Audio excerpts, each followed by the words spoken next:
When they ask Palestinians, do you think it's the right path to ask for statehood? Now, remember, a lot of times the Palestinians get painted as, oh, they're violent, they support terrorism, and et cetera, et cetera. Now, when asked, do you agree with the peaceful diplomatic solution instead? 83% said yes. That's the solution they want, 83%.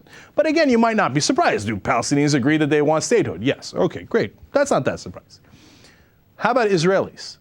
If the Palestinians go through the United Nations to get statehood, should it be recognized? 69% of Israelis said yes. 7 out of 10 Israelis saying, yeah, of course, if they get statehood, that makes sense. We should recognize that.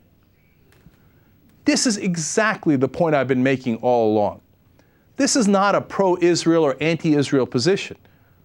70% of Israel agrees with me, agrees with people who are interested in peace, agrees with the two-state solution.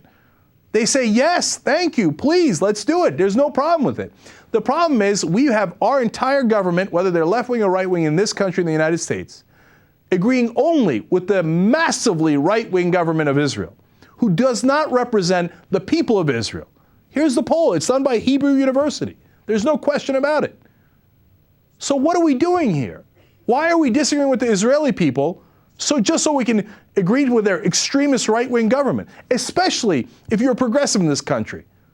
How does that make any sense? It doesn't make any sense at all, and you're not doing Israel any favors. One last fact.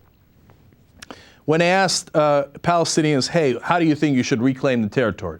26% say they support a return to armed attacks on army and settlers. So now, look, that's way too big a number. I don't like it. But it's 26%. That means only a quarter. 3/4 don't agree. So what do the other 3/4 think? 37% say through nonviolent resistance, and 30% support negotiations with Israel. So overall, nonviolence and negotiations is 67%. In the American media, would you have guessed that? In the American media, no, the Palestinians, all they want is violence. All they understand is violence. No, that's not true. And remember, they've been occupied for 45 years. Nonetheless, 2/3 of them say, we still don't want to do violence. We want negotiations and we want nonviolence. 54% of Palestinians in the West Bank said they will join large peaceful demonstrations in the West Bank, and I hope they do. That's exactly the right model, the model of Mandela, Gandhi, and King.